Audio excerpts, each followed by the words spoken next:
welcome. We're pleased that you're here this morning, and if you would please stand, we'll have the prayer followed by the Pledge of Allegiance and led by Commissioner Morgan. Let us pray. Most gracious Heavenly Father, as we gather today, we would ask that you would guide our discussions to suit your will, that information presented today be discussed fully and reported faithfully. As we proceed on, we would ask that you would be with us, to guide us, direct us, make us ever mindful of and responsive to the needs of others, all of which we ask in your name. Amen. Amen. Pledge allegiance to the flag of the United States of America and to the republic for which it stands, one nation under God, indivisible, with liberty and justice for all. Thank you, Commissioner. At this time, I'd like to call the meeting of the Campbell County Commission to order, and we will begin with our first item on our agenda, which is approval of the agenda. Madam President, I would move to approve of the commission agenda with the amendment to move up on the agenda to the first item of business, the agreement with the Cabell County Commission on the MSP Recovery Business Associate Agreement, opioid litigation, and the data sharing agreement between Cabell County Commission and MSP Recovery LLC opioid litigation. It's item 247 and 248. That makes it easier. Second. The motion's been made, it's been seconded. Is there any discussion? Hearing none, the agenda has been approved as amended. Okay, we'll move on to the erroneous assessments, land consolidation, split tickets, and probate documentation from the county clerk's probate office. So move. I'll second that. The motion's been made, it's been seconded. Is there any discussion? Hearing none, all those in favor say aye. Aye. Opposed, no. Motion carries. Next item is purchase orders 293978 through 294216. Pay jackets, monthly payments to Fifth Third for fuel card purchases, ACH drafts for weekly claims experience administration cost Highmark, handwritten checks to Unum for $7,178.31, and a handwritten check to Guardian for $18,802.56. So moved. Second. Motion's been made to approve. It's been seconded. Is there any discussion? Hearing none, all those in favor say aye. Aye. Opposed, no. Motion carries. Next item is citizens registered to speak, and we don't have anyone who has signed up this morning. And if there is anyone here that would like to speak on any item on our agenda that's not on our agenda, please feel free to do so at this time. Forever holds your peace. Forever. Okay, then we'll move on to, we have a presentation this morning from David Living, who's President and CEO of HADCO. HADCO is the Huntington Area Development Council, and he's going to do an update to the commissioners. Thanks for being with us, Dave. Thank you for having me. A little bit out of breath, just walked up the steps. Uh-oh. Good for you. A little exercise, good for us. Just a couple of Oh, things. that's right. Huntington Area Development We'll Council let is him do it, yeah. in the process of applying for our state local economic development grant. And that's an annual process for us. We receive funding from the state each year. And as part of that, the commission supports us with a resolution that we have to submit with our paperwork. And I believe Beth had addressed that at the last meeting. So I need to pick up a copy of the resolution before I go. And we appreciate your support for that. The state funding has increased quite a little bit this year. It's up to just under $23,000. Last year it was $14,000. So that's a big part of our effort. We're budgeting right now for 2020. And but two of the big projects that we're working on is our industrial park up on Route 2. We have a lot of property up there that we've been working to install utilities and get it ready for development. We have a 55-acre site on the north side of Alcon's property. And then we have a warehouse that we're marketing on the other side of the Alcon property. I'm pleased to tell you that HADCO is the first economic development entity in the state to have a shovel-ready site. It's certified certified by the state of West Virginia. And we are also working with Tri-State Airport. Commissioner, as you know very well, being on the airport board. The airport site is a 95-acre site. It's on the south side of the runway. And we're working to try to attract maintenance and repair type of operation to that property. So I work very closely with Brent Brown, the airport director there, and we will be out at a show, a trade show here in late October. And so we'll be talking to a number of entities that may have interest in locating operations here. So that's our intent. Those are our two big development projects that we're working on right now. Both of them, I'm happy to tell you, are considered to be shovel-ready by the state. So they're posted on the state website as shovel-ready sites. If a prospective company is searching, they come up first. So it's the first thing that you would see if you're looking for a property of that kind of nature. What does that mean, shovel-ready? Basically, it means that a third party has assessed the property and identified where all the utilities are, what the capacity of those utilities might be, and then we have all the environmental and other archaeological, for example, studies that may be needed to minimize risk for potential development of any prospective business. So that's a short and sweet. One other item. We're also working with ServiceWire, and we have been for a number of years up in Culloden, to help them with the development of a new access road into their manufacturing facility. Again, this has been a long-term process, and we've encountered an issue with some excess water in the middle of the road that we had to mitigate. And so we're in the process of, we've submitted, we're getting ready to submit a grant for them on that. So from the state industrial access road funding. So that's a $400,000 grant from the state. And Beth has, again, I think Beth has presented you with a resolution that we need your support for that, and we appreciate that. So hopefully I can get those resolutions and I can get back to the office and get those things out there. All right. Thank you so much. Thanks for everything you do with ADCO. I know that's a big job, and we do appreciate it. A lot of travel involved. Yes. We do appreciate all that you do, and thank you for being here today. Thank you for having me. And the county does support it from our economic development fund also. And we appreciate that, Commissioner. Matter of fact, we'd like to increase our marketing efforts in 2020. I think we've got to the point now where we're ready to move forward with some of those kind of things. So yes, it would require that we travel and do some sales, spread the word, try to attract some new businesses here at Cabot County. Sounds good. Thanks again. We appreciate it. Thank you very much. Now we'll take up item number 47, followed by 247, followed by 248, and I will call on Paul Farrell, who is our attorney in the opioid litigation case. Paul. Good morning. Thanks for having me. One item of business and then a couple of updates. As you know, the first bellwether case, which is Cuyahoga County and Summit County, Ohio, is set for October 21st in Cleveland. So the trial will begin for the very first opioid case. The second opioid case is us, Cabell County. And so what we've been attempting to do is lay down the groundwork for all of the discovery and documents and information we're going to need to turn over to the defendants that we experienced in case track 1. One of those items is the health claims data that the county itself owns from being self-insured for a period of time. So to be able to handle that data and then turn it over, I'm recommending that we hire MSP Recoveries. I have Frank Casada here with me today, who's part owner of it. They're involved in the litigation. Their lawyers are in front of Judge Polster, so they have obligations to abide by all of the protective orders and all of the orders from the court.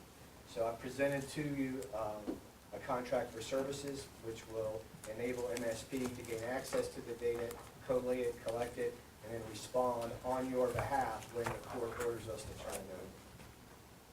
So I'm willing to answer any questions that you have about the contract services itself. Okay. How about who pays for it? That will all come out of the lawyer's side until we get to the end of the case, and then hopefully we'll prevail and win, and the court will order costs and fees. So there's nothing up front. I've reviewed the documents, and I think it's in order that we could go ahead and sign it, so they'll have the ability to gather that information to submit to the defendants when required to do so. Okay, let's take up item 247 first. That's the MSP Recovery Business Associate Agreement. So moved. Motion's been made, I'll second that. has been seconded. Is there any discussion? Did you have anything further you'd like to say? Well, I always have stuff to say. I mean, Okay, all those in favor say aye. Aye. Opposed, no. Motion carries. The next item is 248, which is data sharing agreement between Cabell County Commission and the MSP Recovery LLC in the opioid litigation. So moved. Motion's been made. Second. It's been seconded. Is there any discussion on this item? Hearing none, all those in favor say aye. Aye. Opposed, no. Motion carries. That was easy. thank you. You're One more welcome. quick item, I know there's been a lot of discussion about the Purdue bankruptcy. It was not unexpected. It's a privately held company that the owners have taken most of the infrastructure and sent it to Europe. And so there's some important decisions that need to be made for everybody in the country involved in the litigation as to whether, or what we're gonna do with the corporate shell that's left. And the universal answer is we shut it down. And then the secondary question is the responsibility for the Sackler family if they've taken the proceeds overseas. And the bankruptcy court will be addressing all of that. For our purposes, Purdue is going to be severed from the case, and then we're going to proceed on track. My hope is in the next couple of weeks, maybe days, that we get an actual case management order, which triggers the beginning of our process, getting in front of a judge and having our day in court. So it's an honor for us to be considered as the second bellwether, and more importantly, it's an honor for me to serve you and our attempt to be resilient and respond to this opioid epidemic. Thank you so much. We appreciate it. I have a question. You said the first court case is going to be heard in Cleveland September 21st? October 21st. Or October. When do you think our bellwether case will be? As soon as humanly possible. So as we've discussed on several occasions, my intention is to narrow the focus of our case to be direct, to address the health and safety of this community, and to try to get in front of our federal judge as soon as possible. Realistically, it's going to be the earliest summer of 2020. It's probably aggressive, but I think that once the court addresses the first trial, the federal court will realize there's nothing else except us, and will be hyper-aggressive in advancing our case. So we've been working very closely with Marshall University, Cabell Huntington Hospital, St. Mary's Medical Center, and our local community health care personnel, including Gordon who's here, and EMT, and the sheriff's here. We're going to hopefully put together a comprehensive plan to respond to the opioid epidemic in kind. And we're looking for something transformative. Okay. I've been getting all the emails on the settlement, opt-in, opt-out of the settlement. At some point, I'm gonna watch the videos and all that, but I'd like to maybe get a meeting with you. Yeah, so, About all so that. it's important maybe to understand, I'll be very brief with it. In this litigation, you have 50 attorney generals. Mhm. There's also 3,000 counties in America and about 22,000 cities. So if you're Purdue Pharma, if you're a big company and you want peace, you don't want peace piecemeal. You want to have peace globally. And so what we're trying to assess is how we can release the defendants from their conduct. If they paid enough money, if they funded everything that we wanted to fund, how do we tell them this is it, no more? So one of the ways that the federal court has decided is the best way to proceed is to have the groups of entities collectively negotiate. The AGs, all 50 of them collectively negotiate. The counties that have filed suit to to collectively negotiate. And then the counties and cities who have not filed suit to collectively have a say in it.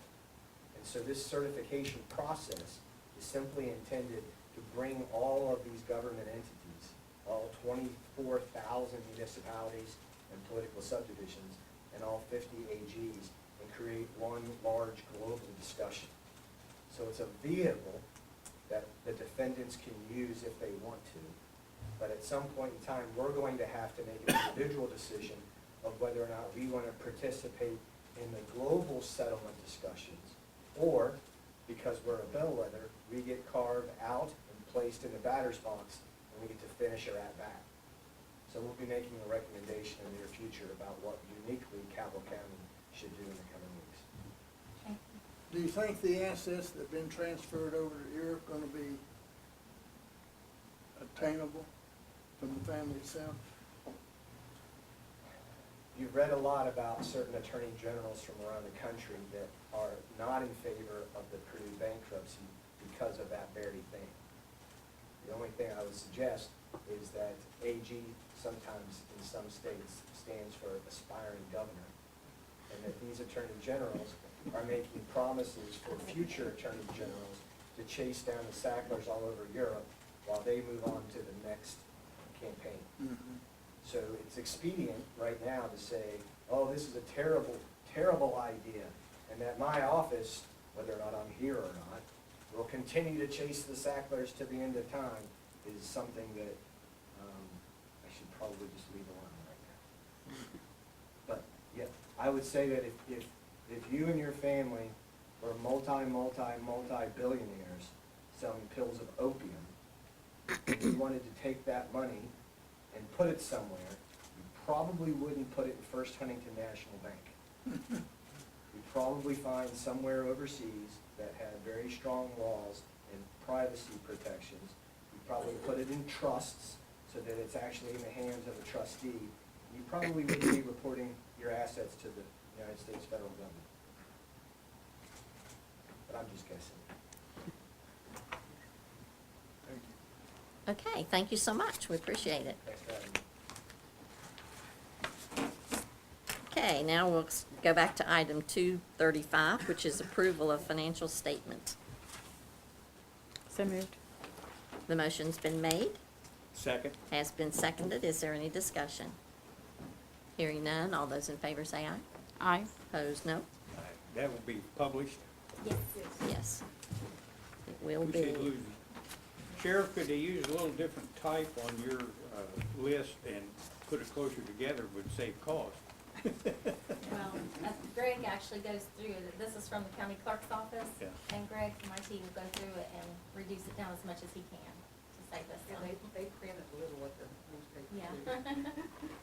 But he'll be taking out any extra line that's in there before it goes to Good. them. Okay, all those in favor say aye. Aye. Opposed, no. Motion carries. Item number 236, Irv Johnson, additional compensation, assessor's certificate of compliance, farm census of 2019. What does he get for that? I think it's $5,026. fine. Yeah. Yeah. So move. Second The that. motion's been made, it's been seconded. Is there any discussion? Hearing none, all those in favor say aye. Aye. Opposed, no. Motion carries. Next, we have a resolution in the matter of setting dates for the Board of Assessment Appeals for October 2019. So moved. Second? Motion's been made, it's been seconded, and the date will be October 24th, following our commission meeting on that day. Is there any discussion? Hearing none, all those in favor say aye. Aye. Opposed, no. Motion carries. Next item is requisition for payment from Project Fund, County Commissioner of Cabell County Tax Increment Revenue Bonds for Tanyard Station.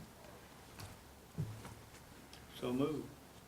I'll second that. Motion's been made, it's been seconded. Is there any discussion? Hearing none, all those in favor say aye. Aye. Opposed, no. Motion carries. Next item is a resolution for the reappointment of Beth Thompson to the Cuyahoga Interstate Planning Commission.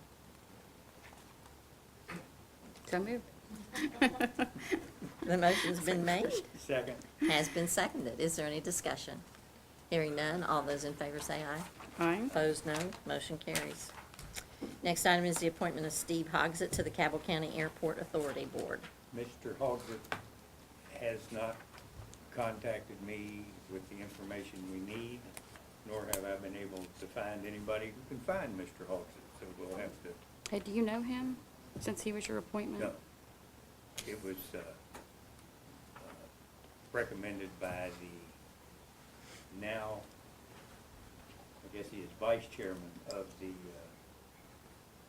Airport Authority, and I haven't been able to contact him.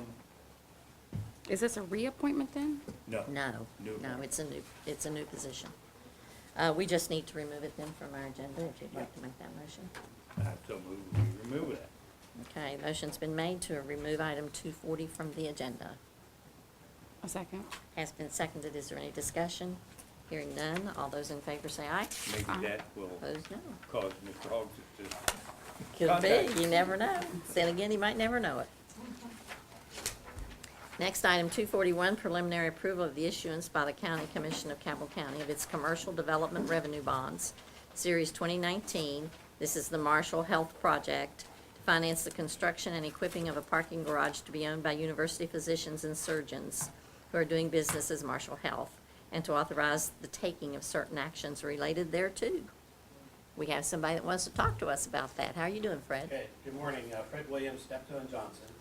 Also, I have with me Leighton Cottrell, I think everyone knows, Marshall's General Counsel, Matt Straub and Nathan Ward from Marshall Health, and they'll be available to answer specific questions if anyone has it regarding this project. And as you can see from the description, this is a slightly over 700 space parking garage. But what I thought I would do is to kind of give an overview of like the bond issuance process and why I'm here, why we come before you all for this private project. And the reason is that this is something that Marshall Health could go to a bank and borrow the money directly to do. If it did that, the interest rate that it would pay would be a taxable interest rate. That interest would be taxable to the bank that loaned them the money to do that.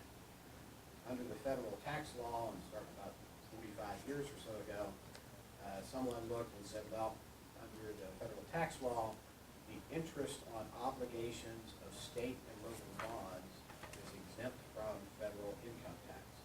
It was in Alabama, so they got the idea of, well, if we establish or we put into law a procedure, and we go before the county commission and have them issue the bonds, or technically borrow the money and then loan it to a private entity, that would be an obligation issued by a state or local government, and the interest would magically transform to be tax exempt, which means the bank wouldn't have to pay tax on the interest, and the interest rate would go down. And so ever since then, that's proliferated across the entire country. They've restricted the rules. Basically now, for the most part, it's 501c3 entities. And Marshall Health, which is, University Physicians and Surgeons, Inc. is their formal name. It's a Section 501c3 charitable entity. And so West Virginia, 30 or 40 years ago, adopted its own statute, the Commercial Development Revenue Bond Statute. And what it provides is that county commissions can issue bonds for commercial projects, which is very broadly defined, to include basically almost anything that a nonprofit or a regular business could do, and then loan the money to the entity, and the entity will be responsible for paying it back. It makes it very clear that the county commission is not at all responsible for any of the debt. It simply is acting as a conduit to get that tax exemption. And it also makes it clear that no officers, employees, the county commission are personally liable in any way as a result of this. It kind of goes out of its way to say that, and in the bond itself, we have to include that statement. So there's not any thought that by the buyer that they can come to Cabell County, and it also makes it clear that the Cabell County Commission has no authority to raise money to repay these bonds. So it's just strictly, in this case, Marshall Health would go to one or more financial institutions for the borrowing of the money. If you all decide to issue the bonds, that financial institution or institutions would buy the bonds, and then Marshall Health would be responsible for repaying the loan.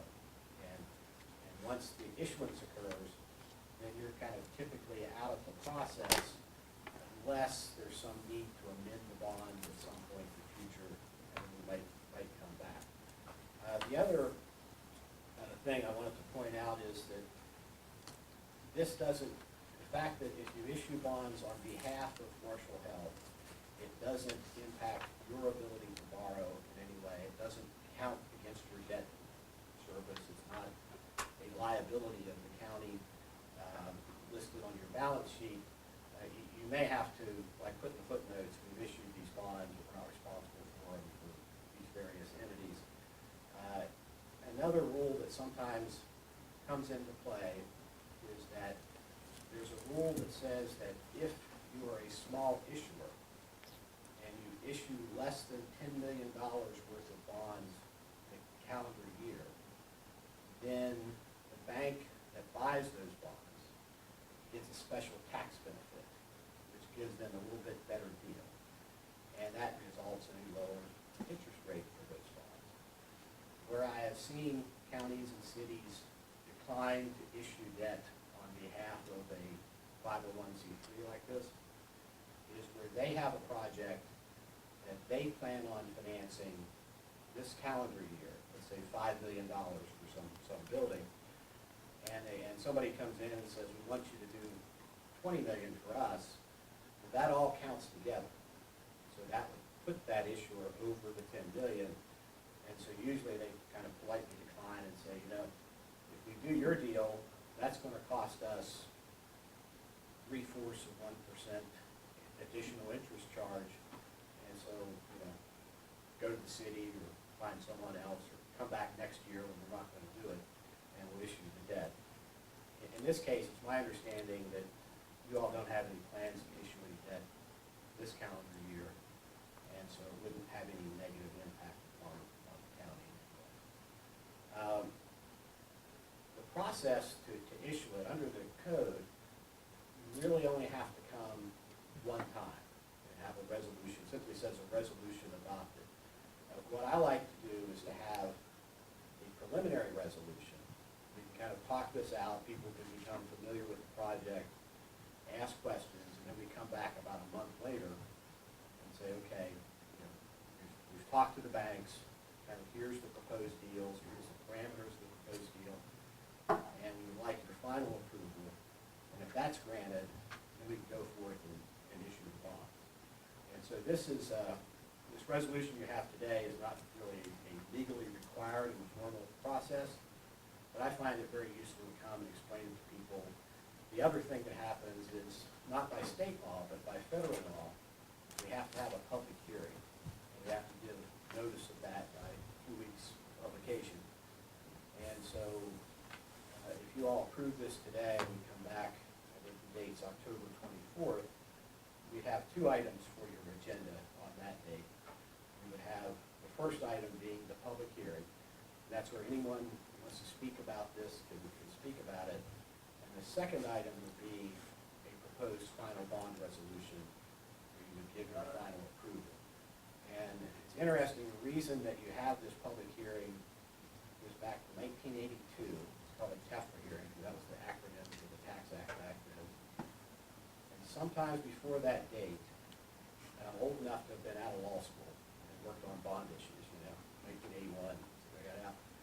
And I did bond issues for, you could do it for anybody. Insurance companies, law firms, whatever. Those were like the good old days, you know. There was a lot of work just going for, someone somewhere did one for a massage parlor. And not a legitimate massage parlor, but one of those ones that the owner of the Patriots goes to or something. And so the people in the neighborhood found out that there was a federal subsidy, in essence, this lower interest rate being given for this. And so their representative got it pushed through and said, you issue any bond where there's a private entity involved, you have to have a hearing so people can come and give you their thoughts on it. So that's where that public hearing, the federal public hearing comes from.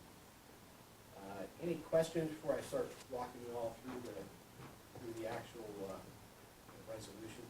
Well, I do. Is it just for the parking garage, and can it be used for any other purpose? At this point, this was something, I'm glad you asked that, because that was the point I was gonna cover.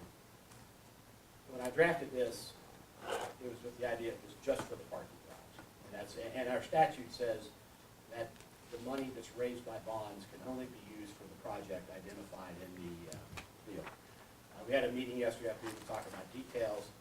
There might be some smaller additional things that would be added, but we would let you know about that and include it in an updated project description, or there might not be. Beth Hammers, who's the executive, she's at a meeting this week and is out. But at this point, and probably, we would only be asking for the parking garage, but it could be that when we come back, we would say, and they'd also like to do this particular additional improvement. Would that require another resolution if it changes? Well, this resolution is a preliminary one, so this doesn't bind or commit you to actually do anything. It's kind of like, you might want to call it like the Fred Williams resolution of coming before and doing it. I haven't been it, but I like doing it this way. And so the official and final resolution, it would have to be in there. It would have to be part of that project description there. And the other place we would have to do, we'd have to, if we want to meet the October 24th date to have the public hearing and the final approval, sometime the next week and a half or so, they would need to make a decision whether they want to ask for that, because if they do, we would insert language into the public notice in the paper, because under the federal rules, you have to publish notice in a certain way, describe the location, what you're going to do generally, so that people can come and, if they have, next to their house or something, they would know about it. Any other? What about the reporting? Do we have to do any additional reporting to the auditor when we submit our With respect to the auditor, financials? what we have to do with respect to these kind of bonds is we have to file an information report with the IRS when you issue the bonds. That's like a one-page form. And then I think that the auditor does ask about when they do your audit, because my memory is that it's not a liability, but they have like footnotes and they put it down in the footnote. And so there would be some information that they would come to Beth's office and ask for and get. But it's simply to like fill out that footnote. There's not a requirement, for example, with most state level bonds, you have to file a report with the state treasurer and also a report with the municipal bond commission. With these, you don't have to do it because they're not state entities. It's not a state debt or local debt anyway. Thank you. Fred, Yep. who bought up the land that this is going to sit on? Well, I'll tell you what, and Mr. Cottrell can correct me if I'm wrong, but it's my understanding that this land is either currently owned or very briefly owned by Cabell Huntington Hospital, that it would be sold to Marshall University, and Marshall University will enter into a long-term ground lease of the land, and with Marshall Health, and Marshall Health will build and own the parking garage structure itself. And that this ground lease will have a pretty significant term. And from my perspective as a bond lawyer, it had that for a couple of reasons. One is that if you're buying these bonds and it's on leased property, you're the bank, that the unlikely event they would fail to pay, you'd likely have a leasehold deed of trust on the property where you can come in and take over the parking garage. You want a cushion, if you got, let's say, 20-year bonds for example purposes, you don't want that lease to end in 20 years if you're the lender. You want to have maybe 10 years or another 20 years beyond that, so that if you need to take control, you've got more time to collect your money. And also from an income tax point of view, build something on leased property, the question becomes, who is the tax owner of that property for federal income tax purposes? So if you make your lease long enough, which is basically about 40 years, then that kind of extends beyond the depreciable life of that parking garage, and the owner is deemed the tax owner. So that becomes important. Now, in this case, because for a 501c3 bond, the finance property has to be either owned by a 501c3 entity or a governmental entity, so we'd be okay both ways on that. Does it remain property taxable in Cabell County, or is it going to be taken off the tax roll? I think it would be taken off the tax, well, it's probably not on the tax rolls in Campbell County, I'm not sure. Right. But it would They're be, not handing it now. I think it would be exempt.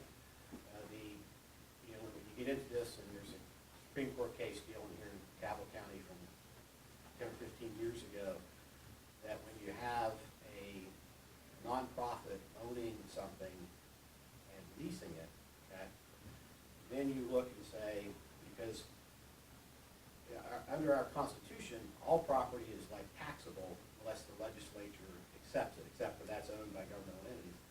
And so our property tax rules say it's exempt so long as it's not leased out for profit, okay?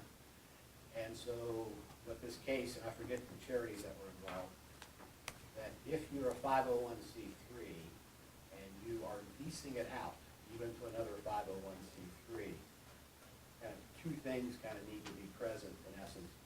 One, that your purpose of leasing it kind of conforms to your exempt purpose as an entity. And number two, you're not leasing it out for profit.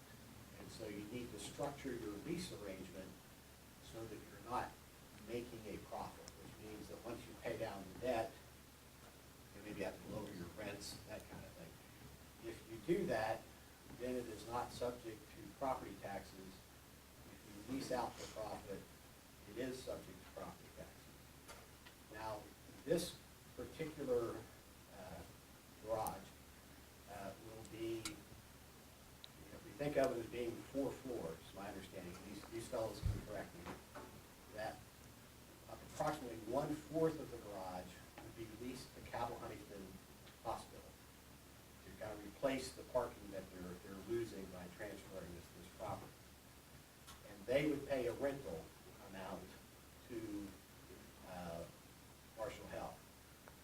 The rest of it would be for Marshall Health employees, School of Medicine employees and students, School of Pharmacy, School of Medicine, students and staff. And then there could be the potential, and these guys can correct me on this, I don't think the intention is that the public would have parking in there. It would be more just for these groups. It's my understanding there's a public-private partnership housing project, and next to it, that I think it's a dormitory or right now, there would not be any leasing, I don't think, upon the immediate building of it to people who live there. But if they ever needed it, they might say, hey, we're right next door. And then we'd have to kind of cross that bridge when we come to it as to how that would be structured and what impact that would have. And so that's a long answer to your question, but the answer is probably not, but anytime you have a leasing situation, you have to look and say, okay, who are you leasing to? How does that relate to your exempt purpose? And when you look at Marshall Health's exempt purposes, you're a little bit unusual because, most nonprofits are to do this thing, to be this charity, to provide, animal things or whatever. With this, it's to provide operational and other support to the School of Medicine, the School of Pharmacy, and other kind of entities to help build this campus, this health campus type concept. And so that's interesting to look at what's the exempt purpose and who they're leasing to. That answered the next question, how they gonna pay for it, so. Yeah, well, but they've got the, and I'll let either Matt or Nathan explain this, but my understanding is they'll have a long-term commitment from Cabell Huntington for basically a fourth or so of the garage. And then Marshall Health, out of its budget, because it kind of supports what will pay the rest of the debt. Is that an accurate statement? That's correct. Practice revenue, operational revenue will be moved from Cabell. So it will not provide parking for the public at all? Is that correct? It possibly will, for the overflow at the Bird Center. So, you know, if the demand continues to increase, I see the possibility of utilizing that. Thank you. The Could you build hospital us? probably leasing the additional parking they have out in Kinetic Park, then I wouldn't know.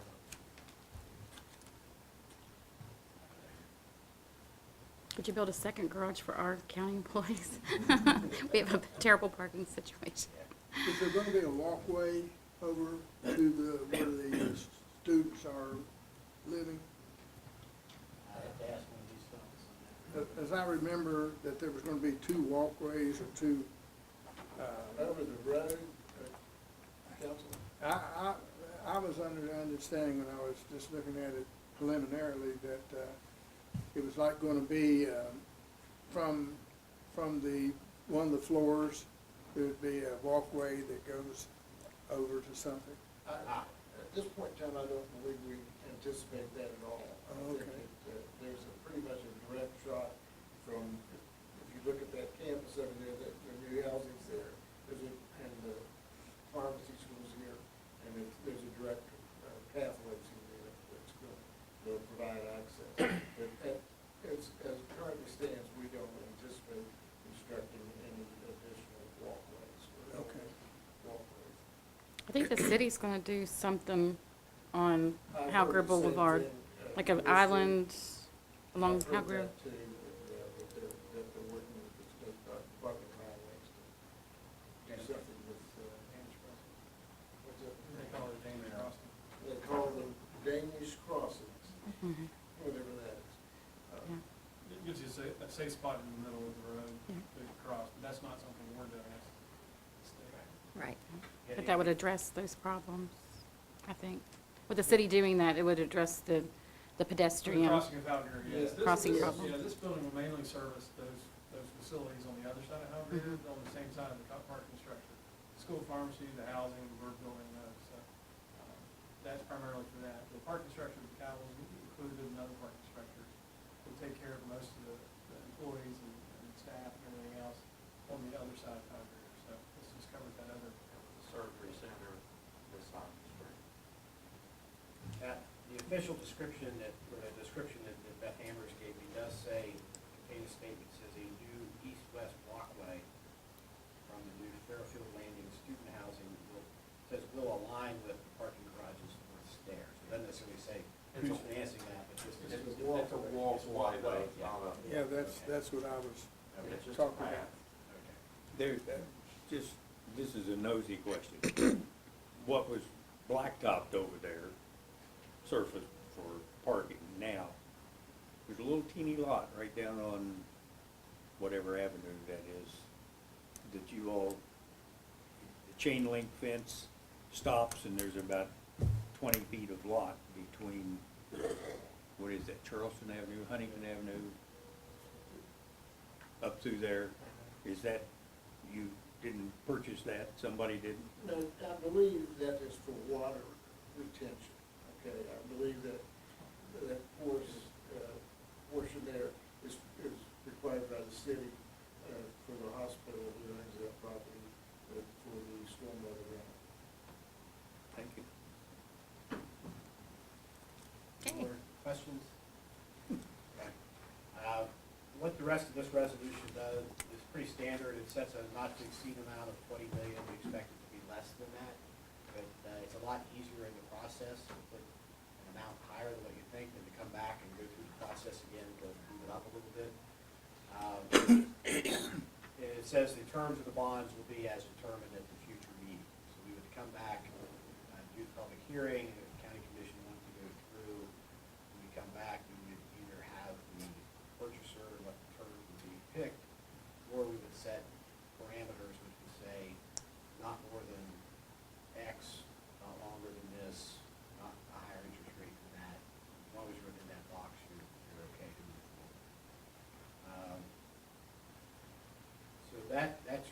this does. It's the rest of the language is pretty preliminary type of standard language.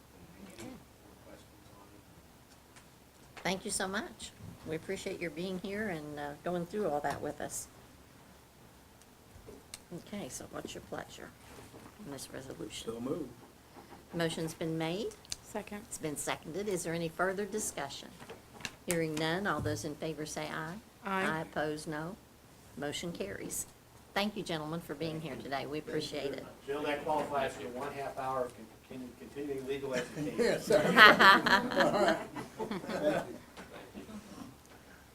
Next item is a resolution grant award. In the matter of a resolution authorizing the president of the commission to accept a Homeland Security sub-grant award in the amount of $40,000 to the Cabell County EMS for communications upgrades. So moved. Second. Motion's been made, it's been seconded. Is there any discussion? Did you want to talk? Not really. Okay. All those in favor say aye. Aye. Opposed, no. Motion carries. Next item is a resolution grant application and the matter of a resolution authorizing the county clerk to file an application to the West Virginia Division of Culture and History, History and Archives Records Management and Preservations Board in the amount of $15,000 for assistance in purchasing a Cardex Lectriever 125 file unit. Like the one you have now? The big one, yes, Those are really nice, aren't they? ours is about to explode in files, so. Oh. You gotta have some. So moved. Okay, motion's been made, Second. has been seconded. Is there any discussion? Hearing none, all those in favor say aye. Aye. Opposed, no. Motion carries. Next item is a resolution grant application. In the matter of a resolution authorizing the commission to submit a grant application to the West Virginia Courthouse Facilities Improvement Authority Funding Assistance Program for funds in the amount of $97,299.20 for ledge repair around the perimeter of the courthouse. We're all familiar with that project, but we sure could use some help in financing it. So moved. Second. Motion's been made, it's been seconded. This grant would require about a $20,000 match from the county commission, which we can take out of our hotel motel money if we want to. We've done that in the past. I see that grant's due in the 4th, is it, of October? Because I serve on the committee that makes those selections, and we're gonna meet on October 31st. So we should know right after that. Thank you for all your work on that, too. Appreciate it. All those in favor say aye. Aye. Opposed, no. Motion carries. Next item is a letter from Phyllis Smith for the employment of Samantha McCollins, full-time employee, and Cynthia Jolene Moore, full-time employee. So moved. Second. Motion's been made, it's been seconded. Is there any discussion? Hearing none, all those in favor say aye. Aye. Opposed, no. Motion carries. Next item is a letter from Sean Corky Hammers, Cabell County Prosecutor, for the employment of Lisa Withers, full-time receptionist. So moved. Second. Motion's been made, it's been seconded. Is there any discussion? Hearing none, all those in favor say aye. Aye. Opposed, no. Motion carries. We'll move on to the next page, where we will place on record minutes to be recorded for Salt Rock PSD regular board meeting August 13th, 2019, Culloden PSD special board meeting August 7th, 2019, Culloden PSD special board meeting August 14th, 2019, and Culloden PSD regular board meeting August 21st, 2019. Documents to be recorded would include Barboursville Volunteer Fire Department report from Lewis and Associates, United States Bankruptcy Court Southern District of New York in the Purdue Pharma case. This is the bankruptcy. Yeah. We got that. We got the two. The state of details. Massachusetts. Mhm. We're gonna. We need a motion to do that. Yeah, So moved. all together. Uh-huh. So moved. Second. Moved. Whichever one. The motion's been made, Second. has been seconded, I think. Is there any discussion? Hearing none, all those in favor say aye. Aye. Opposed, no. Motion carries. Do we have any commissioners' representation reports? We did have the County Commissioners Board of Directors meeting this past weekend at Morgantown, where we developed our legislative program for the year, and that will be coming out. One of the items that everybody felt very strongly about was, again, to try to get the legislature to give us a 1% sales tax. so that we would be equal with the city of Huntington, and certainly would help us out financially a lot. We had that on the agenda last year, and we're gonna keep trying. Some things it takes 2, 3, 4 years before you can make it happen, but eventually we hope to succeed. You know, if they'd have put a 1 cent sales tax on when I started to build, to improve roads, they'd have had a whole lot more money to do that with too. That's true, and I think it's a shame they didn't listen to you. Well. When I'm governor. I'm just gonna Oh, no, sit my that's bed. You don't have that AG title behind your No. name, do you? We also are looking at the, placing a hotel motel tax on the Airbnbs. Just doesn't seem fair that they don't have to pay that B&O tax. So there were several items on our agenda, and that will be put together and will be coming out soon. We do have a meeting scheduled this weekend with the Association of Counties. The Association of Counties is made up of all the elected officials in the state, all of their associations. We take our legislative program to that meeting. The sheriffs will bring theirs, the prosecutors will bring theirs, the clerks, every group will bring their legislative program. And then the whole group votes on what they're gonna support or what they might not want to. And that makes up the legislative program for the Association of Counties. So we do have a part in that. We not only get to present our program, but we also get to vote on all the others at that time. The way it's always worked and the way their bylaws call for, if there's any group that does not support what the other groups want to do, then the association does not support it. So it's a very interesting process and kind of fun to go through it all. So we'll see when that's over, just where we stand with all the legislation that we're all concerned about. Anything else? Then we'll move on to the Good and Welfare of Cabell County. Is there anything to come before the commission? Hearing none, then the meeting will be adjourned as soon as we sign all the necessary paperwork.